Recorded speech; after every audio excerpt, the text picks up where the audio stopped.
Welcome to the Art of Coaching Podcast, a show aimed at getting to the core of what it takes to change attitudes, behaviors, and outcomes in the weight room, boardroom, classroom, and everywhere in between.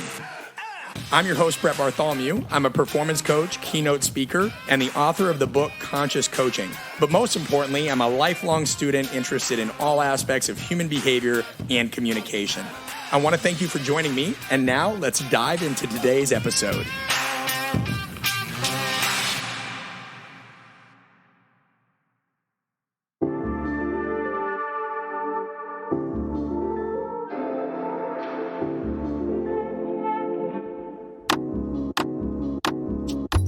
All right, nice to have you guys back. Listen, I would like your permission to be able to just speak candidly and kind of riff on this episode, right? I know some episodes we really try to do a lot of conversations, more fly on the wall, and other ones we take more of an educational path, but sometimes it's just nice to have a riff. So nothing here is outlined, nothing here is scripted.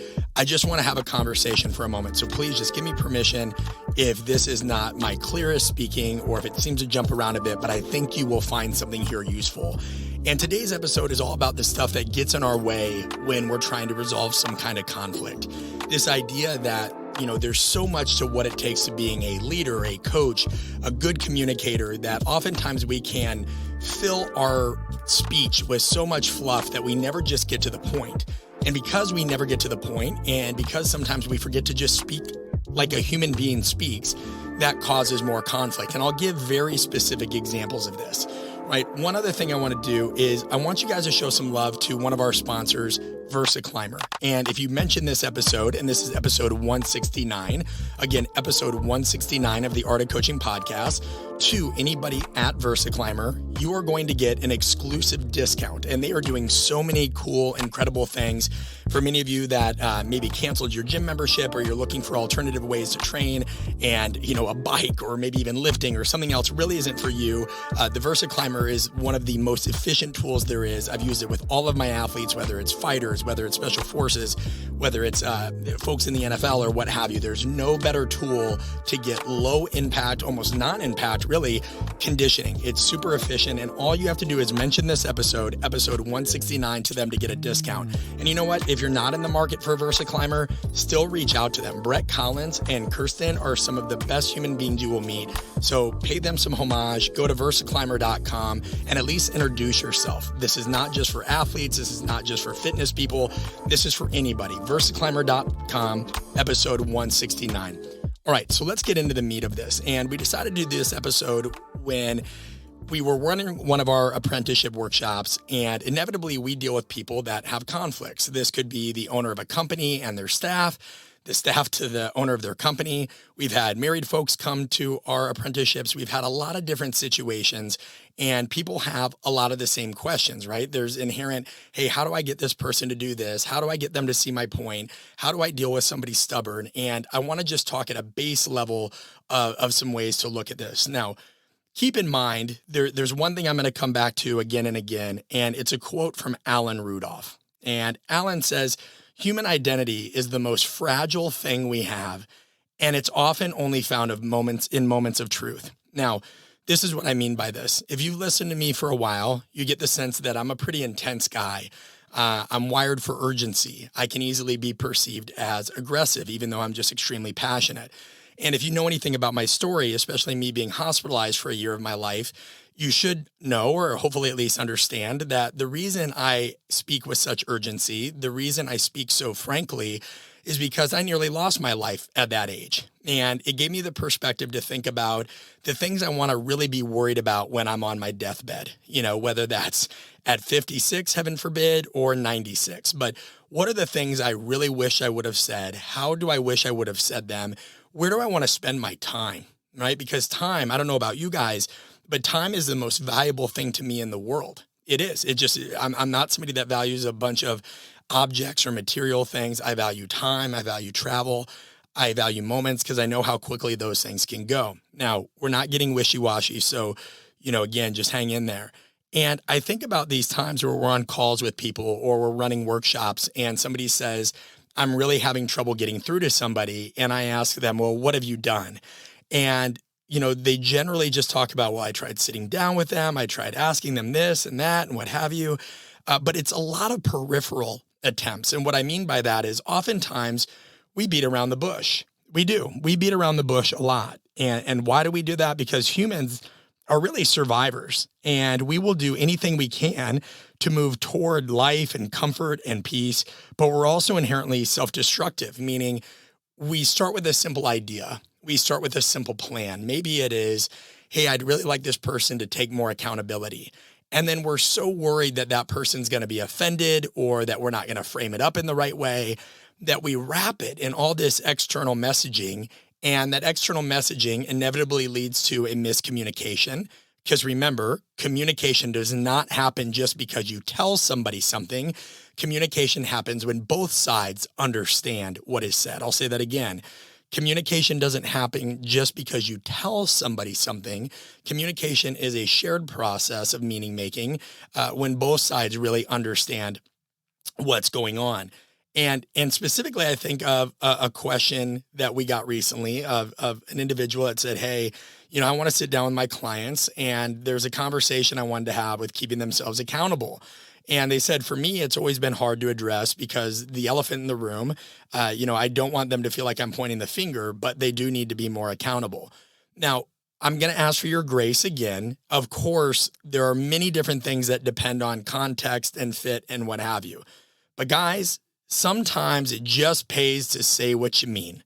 Now, how you say it is where you can differentiate the paraverbal, right? But still, so many people, oh, hey, I think that we could make better progress, and I'm really trying here, and I know you're trying. And 15 minutes later, they maybe get around the point of, hey, I'd like you to be more accountable.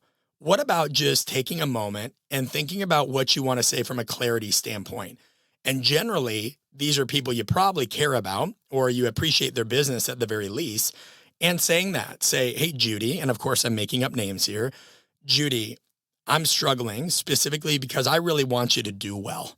I really want you to do well, but I feel like there's an asymmetry in accountability. Now, understand that Judy might be defensive, and that's okay. You would be as well. Prepare a specific example, but don't come at it like it's a court case. Don't say, you remember, Judy, when you did this? That's not the point. Give them a chance to react. So if Judy says, well, what do you mean by that? I'm trying my best. I'm a mother of 3 and I'm working at this company, right? So you could say, well, yeah, and I appreciate that, Judy. I get that. I think what I'm meaning specifically is blank, right? And then state your case.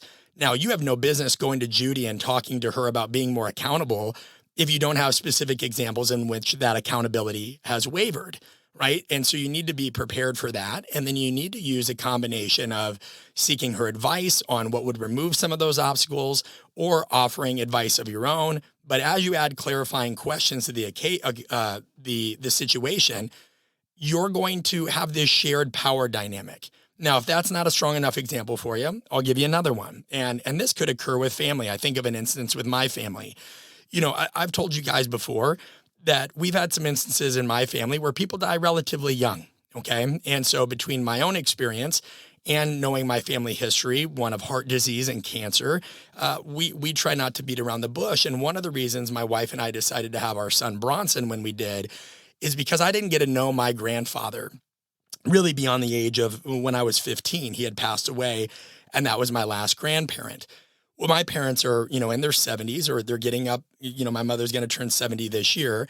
And so we wanted to ensure that we did everything we could to give Bronson that experience with them as long as they can.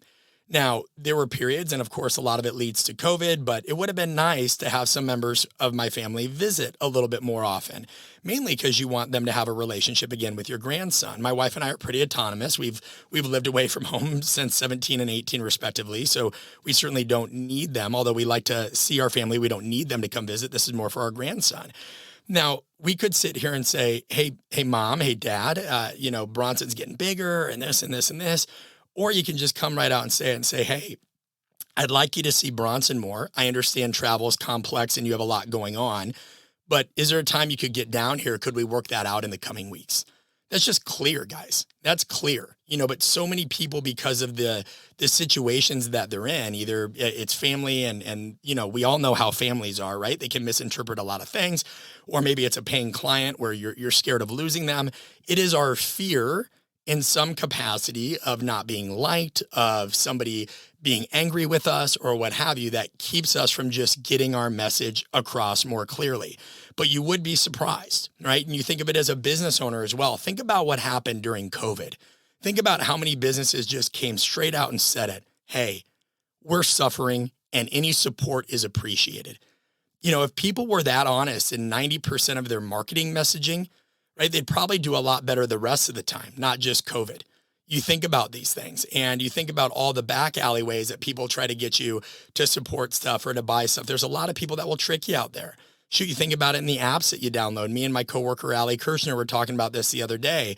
There was an app that was going to provide a 7-day trial and they charged you at 5. Why? Because they didn't think that you'd notice. And the majority of people wouldn't call and say, hey, this is not appropriate. I did not sign up for that service.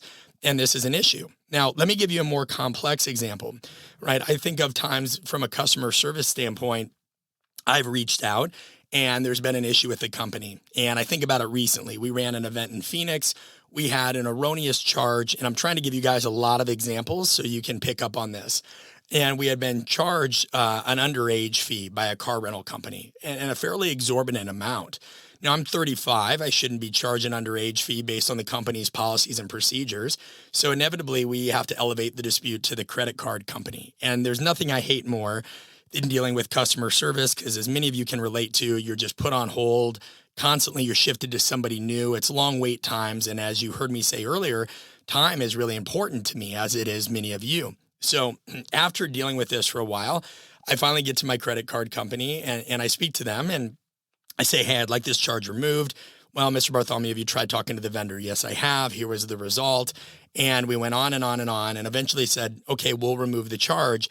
But just keep in mind that, if they reach back out to us, the charge might end up back on your card. Now, that had happened to me before. Now, mind you, this is a small business card that we probably put collectively over $50,000 on. And this erroneous charge was about $100, $150 all included, right? So not much, but significant, and especially in a time where as a business, every penny counts. And I remember talking to the individual, and there were many things I wanted to say. And as somebody that studies communication voraciously, there's many ways I thought about how I could say them. I could use some type of archetype framework that I talked about in my book, Conscious Coaching. We could have used a number of the influence tactics that I talk about and bought in our apprenticeship workshops. I could speak to any number of the drives that we talk about in our Art of Coaching /What Drives You. But here I just wanted to get my point across. And the point was simple. I've spent a lot of money as a customer of this credit card company, a significant amount. And if they won't believe me to the tune of $150, I don't know that I'm going to do business with them. And so I just stated that. I said, Dan, here's the thing. As a customer, this feels really disappointing. While I appreciate the fact that you're going to give me the benefit of the doubt, the way you phrased your prior statement was that if this company comes back and says, no, we were, legit in charging them this, you're just going to charge us back? Well, yes, sir, it's our company policy and what have you. I said, okay, well, I just want you to know that if that occurs, you'll be losing my business.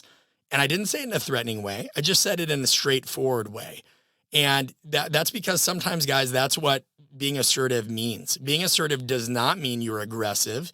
Being assertive doesn't mean that you have to be over the top.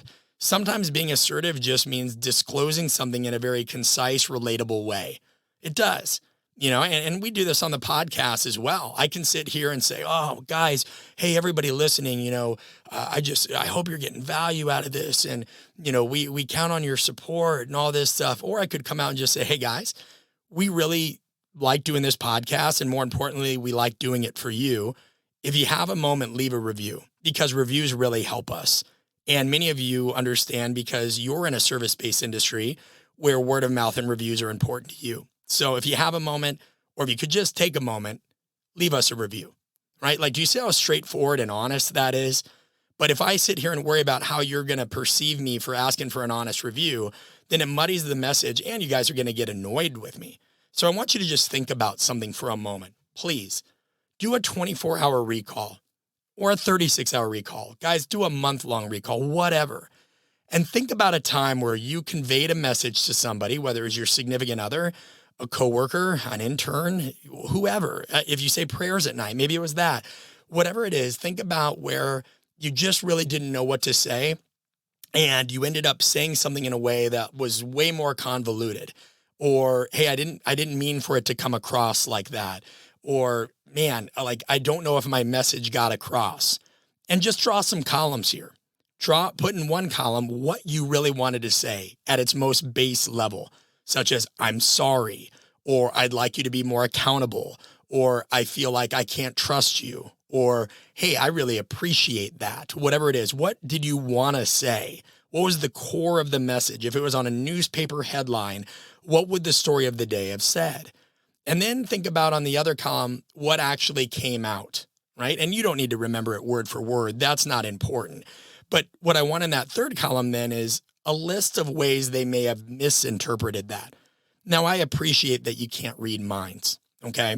But what I want you to think about in that case then is, when did somebody say something to you that you're pretty sure they meant something else, but you might have misinterpreted it, right? I remember getting a text from a friend the other day, and I had just run, 2 straight days of our workshop in Miami.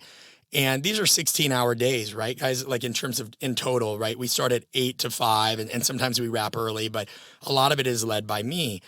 And so after the second day, I probably slept in till about 8. And I remember getting a text, and my phone was off, but I saw that it was at, 4:47 in the morning. And the individual said, hey, they made a request. And then within that message, they also said, no worries getting back to me right away. I'm sure you're up and at 'em trying to get as much accomplished as possible. Now, that was sent at 4:47 in the morning. I was not up and at 'em. There was a time in my life where 100% I might virtue signal or try to be competitive at, how early I wake up and the amount of cold showers and meditation and special tea and workout routines I knock out before noon that day. I'm kidding. I never did that.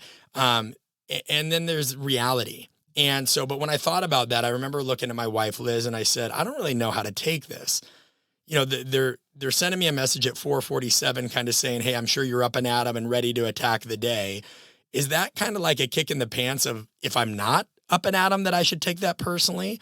And Liz says, as you guys might say, no, they were probably just saying that, to be nice or what have you. But that's my point, right? There are many things that we say that sometimes are vague and opaque. And this is why, if you can't recall something in the last 24 or 36 hours, I'd urge you to open up your text. Open up your text and look back at some of the texts that you saved or the text from somebody that you got that was a little bit off, and maybe it rubbed you the wrong way. And then that's what I'm asking for in that third column. Write down the multiple interpretations that might have been. And guys, think about the adjacent possible, even if you know what somebody said. Let's say somebody said, hey, I really appreciate your time. Well, there's people that can say that and they really mean it. And then there's people that can say that and they're being condescending. And that's where the paraverbal comes in, how somebody says it. Let's say somebody says, you help somebody out and they say, hey, I really appreciate your time. I want you to know that. And then maybe there's another time where somebody reaches out and you have to set some boundaries and just say, hey, respectfully, I'm kind of locked in at the moment. I have some other commitments. I can't get, can you give me a little bit of time to get back to you? And they say, oh yeah, sure. Yeah. Really appreciate your time. And they raise their eyebrows and they say it in kind of that means something else. And the point is not to get you guys to overanalyze. The point is to get you to think. The point is to help you understand that communication is a process. It's ongoing, and that what we think we're saying or what other people think they're saying is not often how it's interpreted. Now, we have a million studies of how this can be brought to light, and I'm not sure that those would always help, but I'll give one really famous example, okay? And this is something that really changed history. So if you think, we talk about it all the time of saying that, hey, poor communication is the one thing that can be guaranteed to nearly make any situation worse. And we alluded to this in an earlier podcast, but there's a Japanese term, and I apologize if I'm not pronouncing it okay, called Mokusatsu, right? It's a Japanese word. And it, depending on, what area of the country or region or what have you, and people's interpretations, they might have different meanings for it. But in general, the word means to ignore or take no notice of, or to treat with some kind of silent contempt. Okay.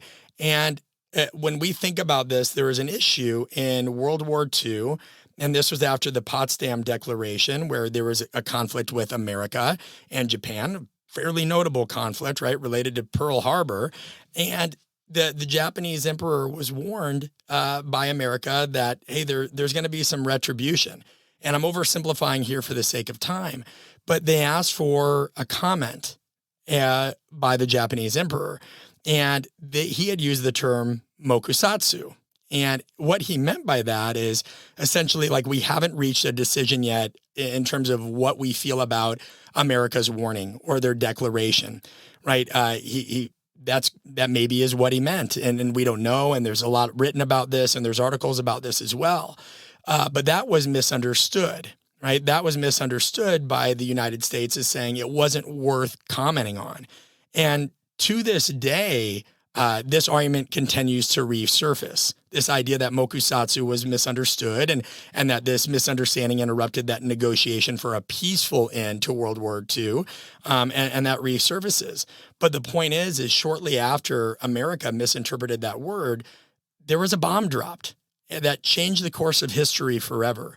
And we even look at something more recent, and we think of Elon Musk tweeting something out about cryptocurrency, which sends things like Bitcoin tumbling. And if you're not, a crypto investor, listen, don't tune out. The point is that you have this currency now that is supposedly decentralized, yet when one person tweets about it, it can take a dramatic tumble. Or when China comments that they're not going to honor it, it takes a tumble. Well, that's pretty centralized to me. When somebody's words or actions can cause bombs to drop and cause prices of stocks to fall and what have you.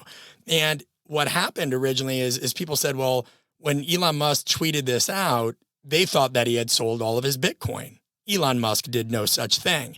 But because tweets and emails and other things can be so poorly translated due to the mediums that they're in, it leaves room for misinterpretation. So that's the theme of this episode. Think about all the things that could be misinterpreted. Think about the relationships that are struggling right now, or you're struggling with in your life, that would even just be solved by saying, I'm sorry. I can't count the number of times, I acted rudely or inappropriately because some work stuff got in my head, and I said something to my wife, or maybe I just got frustrated. And then I had to come back down, and there were many things I could have said, and I could have done some large romantic gesture, but what I simply tried doing and what I've been working on is saying, hey, I'm very sorry. In 2020 and 2021, I bit off more than I could chew. And this is something I actually said. I thought I could balance a doctorate, writing a new book, a podcast, and all these things. I'm really trying to do good. And sometimes it feels like I'm letting myself down, and that makes me angry. And I took it out on you, and I apologize. So in short, I'm sorry for being an ass. And it's not like this is going to part the seas, guys. But the point is just get it out. There's something in your life right now that's been lingering for days. There's something that's been lingering for months. There is an ex in your life, or there is a business partner that you're having frustrations with, or there is a client that you can't figure out how to help. And what I'm encouraging you to do is get to the core of the damn message. Think about what that is. Think about how to phrase it. I'll give you another one. Okay, I'll give you another example from somebody that reached out to us. And they said, hey, I have a coworker that just will not work with me. I've tried having direct conversations with them to see if there's an issue between us, and I'm always told there isn't.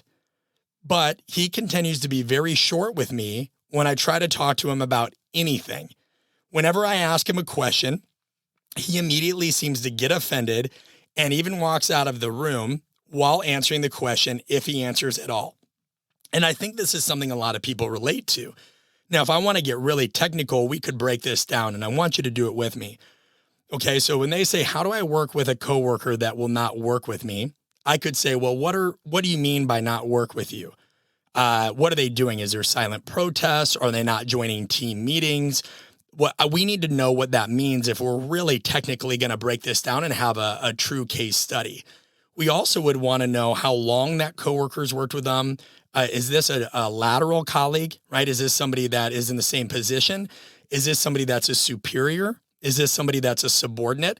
Because I hate to tell you, but you guys know this all influences it, right? When we think about why miscommunications occur, and this is a whole separate episode, you have to think about timing. You have to think about the role of environment. You have to think about other social factors that come into play, that person's drives, positions, perceptions. And if this is frustrating you and you think, well, why can't the answer just be simple? I'd urge you to have some patience and consideration of the same reason that you can't just go into a doctor's office devoid of them knowing of your medical history or what you're allergic to and giving you a prescription. You know, for the life of me, I can't figure out why some people think, and this isn't the individual that reached out, so I'm not making a comment to that. I'm talking in general. I'm talking about people that are lazy communicators or think they're already good enough and that everybody else is the issue. Why would we think that, a financial manager should be able to just make a decision without, knowing anything about our financial history, our budgeting, our spending? A doctor could make decisions without medication back or, medical history. A trainer or a strength coach could create a plan without understanding the specifics of the sport and individual nuances. You get the idea, so on and so forth. But that we shouldn't consider these things with communication. We have to. Now, the next thing I'd say if we were doing a technical breakdown together is his next line was, I have tried having direct conversations with them to see if there's an old issue. I'm sorry, I didn't say old, to see if there's an issue between us, and I'm always told there isn't.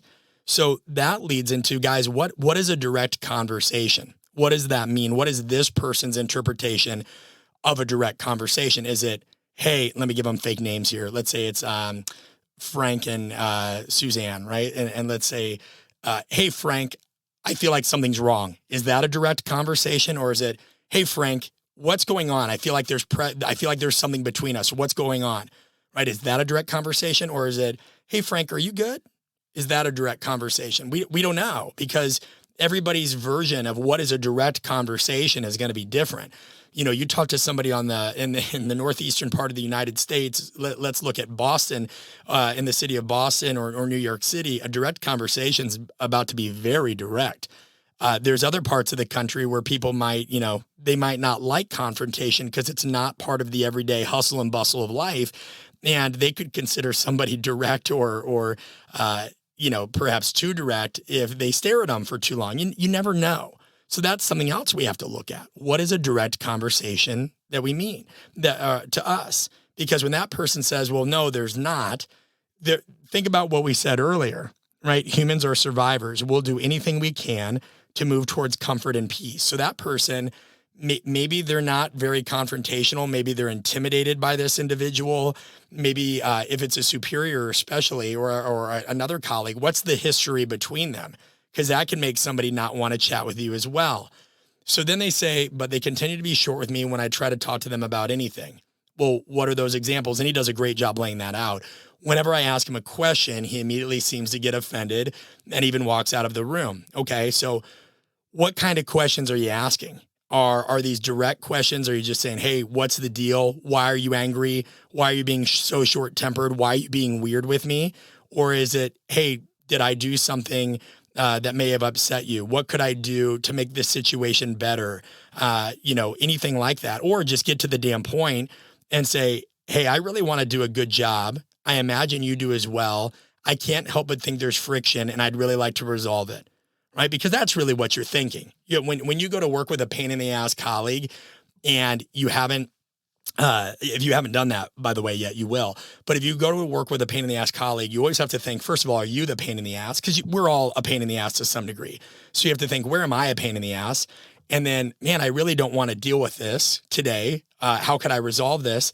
And then think about what you want to say. Again, what's the headline? What are we trying to figure out? Like how I would like to respond to this individual who sent this question in is, hey, can you give me more specifics? Right? Or I'd say, hey, where might you be the issue? Right? There's things that you can ask them as well.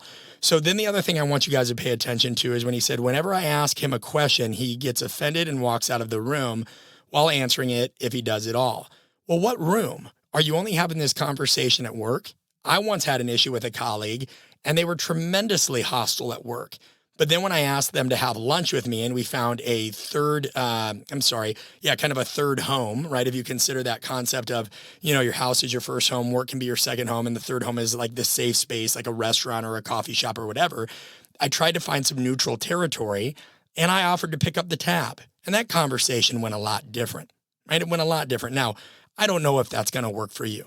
I know what's not going to work, right? What's not going to work if you have a difficult colleague is thinking that you're not part of the problem, that this other person is the problem, and that without just getting to the point and trying to find an environment that might be less intimidating, less direct, or just more friendly in general, that's an issue if you're not going to do those things, because we often want people to change on our terms. I'm going to say that again. We often want people to change on our terms, and that's really what starts being the problem. It's like that old quote where they say, it's not the load that breaks you, but how you carry it, right? Everybody has carried in some kind of shopping bag or suitcase, or maybe your son or your daughter. And it wasn't that they were heavy or whatever. It might've just been, you had to carry it awkwardly for a long distance, or you had to pick it up from a weird angle. And that's what I'm alluding this to, or relating this to. It's not the conflict or the person. It's the approach. It's the approach. And you've got to figure out what kind of language is appropriate to this person, what kind of environment, what the main issue is, what you want to get across, and get really clear. I think about one time when I wrote something and somebody really got on me about using some language, and that's okay. I know that I'm rough around the edges. I'm not somebody you want to have long conversations with if you're, a part of what I would call, and I learned this term from Stephen King, the Legion of Decency, right? And he says this perhaps even better in his book. He was talking about how he used the word, and if you have kids in the car, I'm going to urge you to turn the volume down now or mute it. I'll give you a couple moments. Okay, fair warning. So he talked about how he used the word shit in one of his books. And he said, the Legion of Decency might not like the word shit, and you might not like it either. But the fact is that I was writing about a point in my book when a little kid ran in and told somebody that their sister had just essentially gone to the bathroom in the tub. And he goes, nobody says, hey, Bobby defecated in the tub. Just like if you guys hit your thumb on with a hammer or you hurt yourself, usually people don't go, oh, sugar. Usually people don't say that. And then that's one of the rules of writing dialogue, by the way, is you guys have to actually talk how real people talk. You can always tell if some people have been in certain situations, if it's over edited, if it's beautified. And that's the thing here. So again, going back to the 3 columns as we wrap this up, think about a time or a text or what have you. Go into your text, go into your emails, go to your memory bank. Where can you figure out a time where there was something you were trying to say? Write what that was. I'm sorry. I was wrong. I want this to be better. I'm trying to get through to you. I'm having trouble understanding. Could we try again? What have you? Write your own tendencies of how you beat around the bush. And then think about how you could clarify that based on how somebody could misinterpret it. And I'm warning you, if you think that, well, nobody could misinterpret what I'm saying, I'm as clear as a day, I'm letting you know you're the problem. Because, and this is how I'll leave you, meanings are not in words or phrases. They are in people. I'll say it again. Meanings are not in words or phrases. They are in people. There is what you say, just like there is tons of words in the dictionary, most of which have 2 meanings. But those 2 meanings aren't going to resonate with everybody. A meaning of a certain word means something else, and it's usually not the dictionary definition to another person based on their life experience and their perception. And it's going to mean something else to you, and it's going to mean something else to you and you and you. Culture and background and previous relationships and the way we interpret information in general colors the way we receive messages. So when I say meanings are in words or meanings are not in words or phrases, they are in people, that inherently means that misunderstandings will occur even if you think you are incredibly clear. So you have a couple exercises. You also have the exercise of what we call half-life your message. If I had to half-life the message of this entire thing and whittle it down, I would say, guys, sometimes just cut to the chase and say what you mean. Cut to the chase and say what you mean. Now that promotes dialogue. Be thoughtful, but be clear. Be thoughtful, but be clear. You want a very simple, easy way to practice this? Here you go. And this is unrelated to conflict. This is just an exercise of half-lifing your message. I want you to stand in front of a mirror or record into your phone if you don't want to do that, whatever. I want you to talk about your name and your background, how you got to do what you do right now. Like act like it's a podcast interview and somebody said, and I'm going to act like your name's Ann. Hey, Ann, tell us a little bit about yourself and how you got on this path. And I want you to set a clock for 2 minutes. Okay. At the end of 2 minutes, I want you to do the same exercise, but now you only have a minute. At the end of 1 minute, I want you to do it again, but now you only have 30 seconds. And then after that, it's going to be 15. And then after that, go 5. Now you might say, well, there's no way I could possibly do that at 5. I can't cleave 2 minutes into 5 seconds and what have you.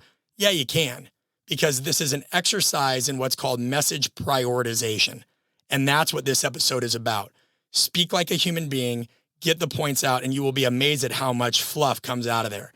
You know, I could sit here and all day about my background in the hospital and how that led me into, a fascination with the body and social psychology. And then I got my background in motor learning and did an internship and did this. And then I wrote a book, right? Or I could say I nearly lost my life due to poor healthcare that was rooted in communication.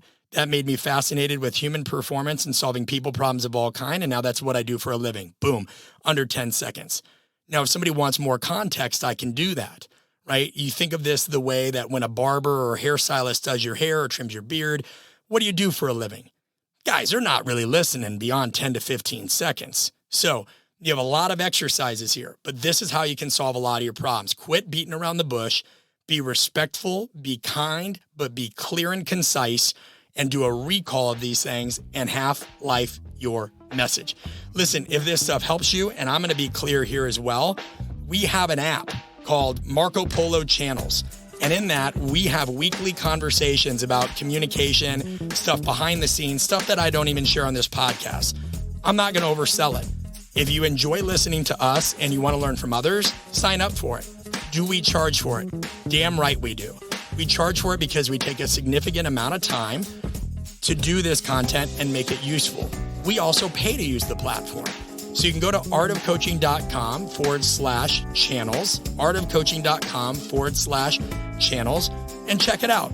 There's no bells, there's no whistles. It gets you off social media. I don't really like Facebook. I don't like social media a ton. I have to do a little bit of it, just like many of you do. But this is a way that we can have weekly conversations about communication and work on these things more frequently. If you don't want to do that and you say, yeah, piss off, Brett, all right, at the very least, leave us a review, will you? Because here's something else that I'll say. I would question if you guys, if you think about this stuff, if this is really providing value and you like it and you support AOC and our message, we know that supportive people find a way to give back. And I think about this too. I always want to think, all right, if somebody asks me to do something and I don't, I can't be a hypocrite the other way. So I know this is tough love. I know it's straight talk. And no, we're not desperate, right? We just think that people should help each other out. So check out our channels, leave us a 5-star review on the podcast, send to a friend, do whatever, and then get clear on your messaging and you'll be surprised at what it does for your relationships. Until next time, guys, Brett Bartholomew, Art of Coaching Podcast. We'll talk to you soon.